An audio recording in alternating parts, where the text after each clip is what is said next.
Hey you guys, it's your girl Jelly as told by Inez on IG. And Real Sisters Real Talk. First off, I've never made a video this early. I don't know, like yeah, I don't think I ever really made a video this early and like completely like dressed up and stuff like that. I'm about to go to work. Yesterday, you guys, just a quick story. I literally like just this past week, God has really been like doing the work on me, and just the past, I would just say these few months, God has really been challenging me to share my testimony. And I'm like, no, God, I really don't want to talk about that. I'm gonna wait and put it in my book, and I'll let them read all the details and all that stuff. And I haven't even started writing the book, so God was like, Angelica, put your testimony out. And I just started looking at other people's testimonies, and I just realized the power of testimony. Like I was influenced so much by other people, like just speaking out and just being unafraid to release the shame that they carried. I was just, my gosh, I was just astounded just to see that, and just to see the move of God working in other people. And I just thought about that. If you don't do as I say, I can get other people to do as I say. And I said, ooh, I said, okay, God, I'm gonna do what you say. And I did the video yesterday of my testimony. I kind of left some stuff out. I didn't, not really meaning to, but just I got the gist of everything. And it was so powerful that I thought to me, and I was like, okay, let me go ahead and post this. I go to try and post it. Why is it not synced to my iCloud? Why is it not working? Why has it not pulled up? It was like a 30-minute video, and that's never happened. I've done a video about talking when I did the video with these guys. It was like 30, 40, it was like 30 minutes I did a video with them. And it did not go nowhere. So I'm just trying to figure out when I want to talk about God and when I want to, you know what I'm saying? Like, not talk about God, but when I really, really, really want to do that, the enemy coming to kill, steal, and destroy. So I was just like, no, I'm going to get this video out. And if I have to split it up in two, I will do that. So I am looking at that minute marker. And when it gets a little bit halfway towards the halfway point, I'm going to stop it. I'm going to do a part two. Not part two, but I'm just going to like just go again like that and either put it together or just part two it out because y'all, I'm not going to do it like that. And I did forewarn people. I am a little emotional, so definitely, if I start to cry or anything like that, that's just the spirit moving with me. I'm going to try to keep going, moving as possible, just to get the story out so people can be able to comprehend what I am saying. So that little story time out the way, you guys. This is my testimony. So I've always been, with God. I would definitely say my mom, she kept us in the church. I went to New Birth, a very prominent church in the Atlanta area, like since I was 1 years old. So I was raised up in the church. I praise danced. I acted at the church. I sung in the choir. I did literally everything. I ushered. I used ushered. I played basketball in the church. I did cheerleading in the church. I did the scoreboards for the church. Literally anything that could be done necessarily, my mom was up there doing, because she was just immersed in that church environment. I think a lot of people in my generation know what I'm talking about. Like when you had to be at church Monday through Friday, and then maybe a little bit on Saturday if you didn't have sports to do, but for sure Sunday you there almost half the day. And so that was my lifestyle growing up.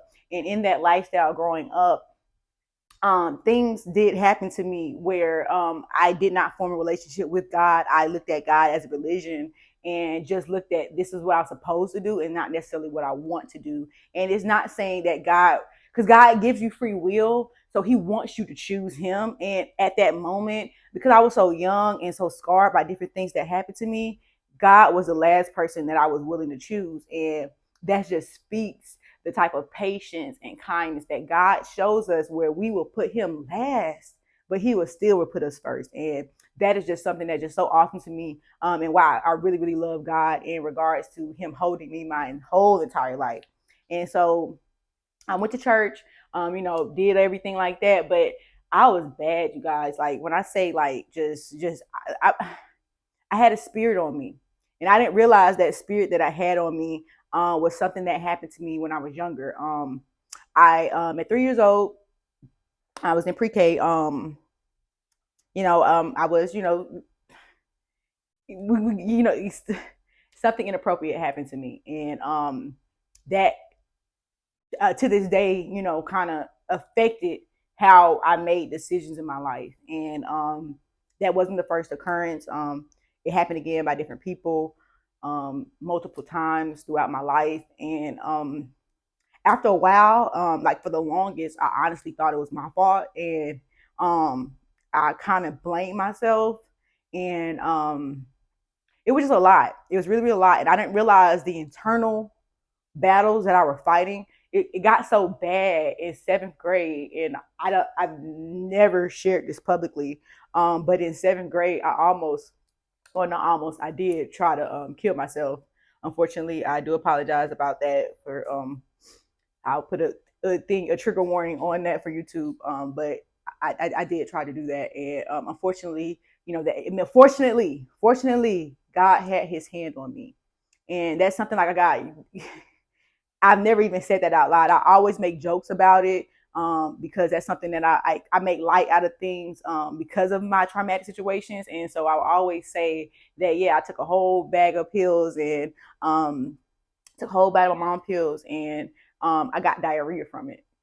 Like a whole bottle of pills, and got diarrhea from it. And so that was nothing but God. And I was just so hurt, so lonely, didn't feel like nobody was there for me. Even though I was like the class clown, surrounded by laughter and things like that, I just couldn't. I didn't love myself. I hated myself. I hated how I looked sometimes. Because of what happened, I was why me, God? Why do I have to keep going up with these thoughts? Like, why? I was just in a turmoil battle, and God had to do a work in me where He had to really, really see that, Angelica, the things that you went through, that does not put shame on you. It puts strength on you. It puts you to a place where if you can go through all that and still stand, that is nothing but the strength of God. Because when I tell y'all, like, it just amazes me, the things that I've been through when I was younger. Like, I'm not talking about the decisions that I've made, even though they came from a broken place. I kind of take fault for those decisions, but the decisions I made unaware about the hurt that I was causing myself, unaware about the hurt that I was feeling in my body, and just things like that. I'm just so glad that whole time from when I was 3 years old up until now, God had His hand on me, and He would not. When I tell you He refused to let me go, He refused to let me go. And that's something that, again, I can only, give to the Most High. And so that's something that I really, really, dig deep on. So that kind of I fast forward to, like, after that attempt, and I kind of was like, my mom had got breast cancer, and that kind of changed my life around, where I thought about life very seriously. And I love my mom, so I stopped acting up in school. I tried to really, really like do what I was supposed to do. I started to focus on my education real big, where I really was in high school, and I graduated with top 10%. But in the last few years of high school, I started to pick up a habit with smoking, and that habit lasted so long, where it lasted up until a few months ago, to be honest with you. And that was almost a 10 to 12 year period. And I didn't realize that 10 to 12 year period, where, again, smoking, drinking, just living life how I wanted to live, that I wasn't necessarily like living righteously, just to be honest with you, and wondering why my life was like in turmoil at times. Sometimes it would be good, sometimes it'd be in turmoil. It would be like a roller coaster ride. It just a whole bunch of confusion. And then I just start listening to podcasts, listening to things that would just fuel me up, because that spirit was coming on me again, that spirit of not wanting to be here, not wanting to live. And the only thing that really kept me, you guys, I'm so sorry, but the only thing that really kept me was my daughter. Like, when I tell you that I could not imagine a life with her without me in this world with her, I was just like, yeah, I can't. I can't. And so last year, I like around October, November, I started to go back. I said, I need to be filled back up. I got to be filled back up. I do not want to feel like this. And so I went to church, and it started filling me back. I got into the dance team. I started just doing different things, but certain stuff started happening where I was getting roadblocked. And I'm like, hold on, what's going on? Like, why am I getting roadblocked? And what's going, like, I was still getting into a cycle of different things, where a rejection, just a cycle of different stuff, where I just I was like, hey God, I'm trying, but it's not looking like it's working. It still looking like I'm the problem. I'm like, I'm trying to change myself, but I had a lot of inner healing that again, past issues where that situation that happened at 3 years old, y'all. When I tell y'all, I blocked it out so much that I forgot it happened.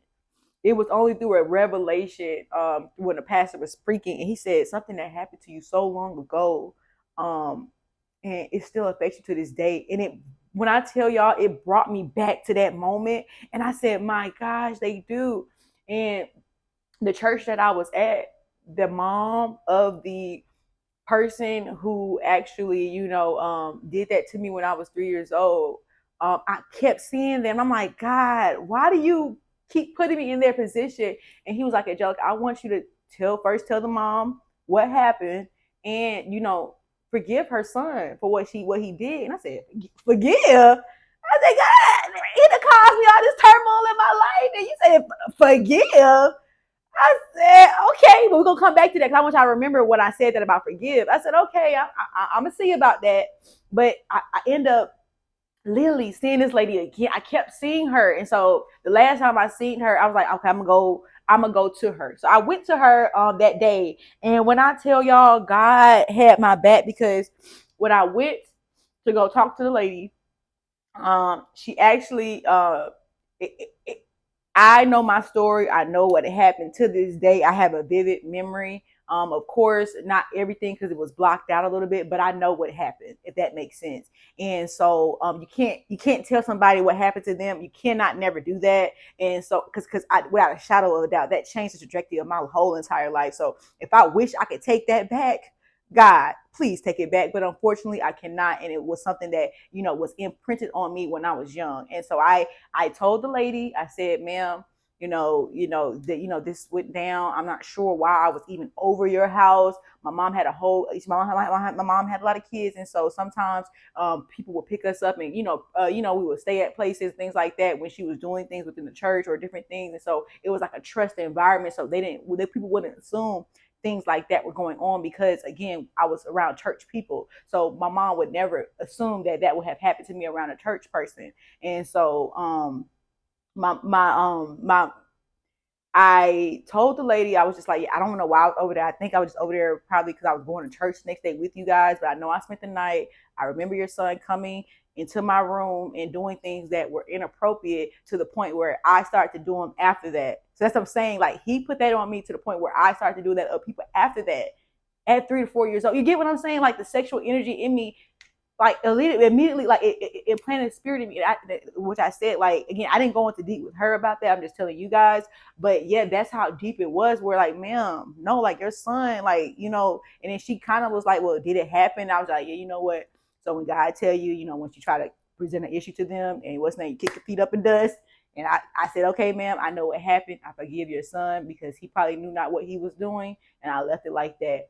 And when I tell y'all, I needed like a hug in that moment. I haven't seen my best friend in a long time. It was my guy best friend in a long time.